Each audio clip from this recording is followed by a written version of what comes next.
ചെറിയൊരു മണൽ വാക്ക, ഒരു 3/4 കിലോ കാണും. ഇപ്പം കണ്ണിലാണ് കയറിയേക്കുന്നത് കേട്ടോ, അല്ല നമുക്ക് തിരിച്ചു വിടാമായിരുന്നു. സാധാരണ ഞാൻ ഈ സൈസ് തിരിച്ചു വിടുന്നത്, നമ്മുടെ ചാനലിൽ കിടപ്പുണ്ട്.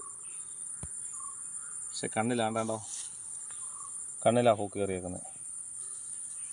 രാവിലെ മെനക്കെട്ട് വന്നല്ലേ, പോയിരിക്കാം.